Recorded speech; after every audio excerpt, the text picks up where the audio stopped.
नमस्कार दोस्तों, स्वागत है आपका भक्ति मंत्र में। दोस्तों, लोगों के मन में यह धारणा प्रचलित है कि अगरबत्ती को जलाना सही नहीं है। इसको जलाने से वंश नष्ट हो जाता है।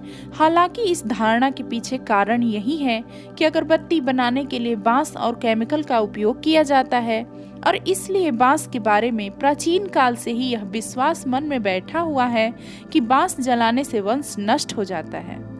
अगरबत्ती जलाने से पितृ दोष लगता है। शास्त्रों में पूजन विधान के समय कहीं भी अगरबत्ती का उल्लेख नहीं मिलता। सब जगह धूप या दीपक जलाने की बात कही गई है। फिर बांस से बनी अगरबत्ती जलाकर भगवान को कैसे प्रसन्न कर सकते हैं? आइए आज जानते हैं आखिर इसका क्या कारण है। आज हम इसके दो कारण जानेंगे। पहला कारण धार्मिक और आध्यात्मिक मान्यताओं से जुड़ा है और दूसरा वैज्ञानिक दृष्टि से हम देखेंगे कि अगरबत्ती जलाना अशुभ क्यों माना गया है। भारतीय सनातन परंपराओं में बांस को जलाना निषिद्ध है। कहा जाता है कि यदि बांस की लकड़ी से चूल्हा जलाया गया तो वंश नष्ट होने से कोई नहीं रोक सकता। इसका कारण यह है कि प्राचीन काल से ही बांस की उपयोगिता रही है। इससे जहाँ घर बनते हैं वहीं इससे टोकरियां और बांसुरियां भी बनाई जाती है। भगवान श्री कृष्ण हमेशा अपने पास बांस की बांसुरी रखते थे। भारतीय वास्तु विज्ञान में भी बांस को शुभ माना गया है। शादी, जनेऊ, मुंडन आदि में बांस की पूजा एवं बांस से मंडप बनाने के पीछे भी यही कारण है। ऐसा भी माना जाता है कि बांस का पौधा जहाँ होता है वहाँ बुरी आत्माएं नहीं आती है।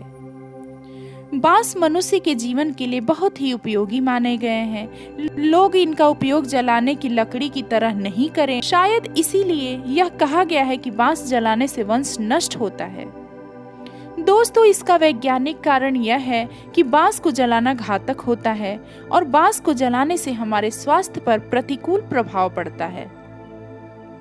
अगरबत्ती बांस की सीख पर केमिकल पदार्थों का लेप करके बनाई जाती है। इसमें नकली सेंट मिलाया जाता है। इसके जलने पर बांस भी जलता है और सेंट भी। एक शोध में पता चला है कि अगरबत्ती के धुएं में पाए जाने वाले केमिकल की वजह से पुजारियों में अस्थमा, कैंसर, सर दर्द एवं खांसी की गुंजाइश कई गुना ज्यादा पाई गई है। खुशबूदार अगरबत्ती को घर के अंदर जलाने से इसका धुआं एवं गंध श्वास के साथ शरीर में जाने के कारण इसका स्वास्थ्य पर प्रतिकूल प्रभाव पड़ता है। अगर आप नियमित पूजा करते हैं और अगरबत्ती जलाते हैं तो ये आदत बदल दें और केवल घी या तेल का ही दिया जलाएं। बंद कमरे में कभी अगरबत्ती न जलाएं। इससे धुएं की सांद्रता बढ़ जाती है और फेफड़ों पर ज्यादा बुरा असर होता है। तो दोस्तों, आपको ये जानकारी कैसी लगी आप कमेंट करके जरूर बताएं और अगर अभी तक आपने मेरे चैनल को सब्सक्राइब नहीं किया है तो अभी कर लें और साथ ही बेल आइकन को प्रेस करें जिससे आने वाली नोटिफिकेशन सबसे पहले आपको मिले। अगर कोई सुझाव हो तो वो भी कमेंट में जरूर बताएं।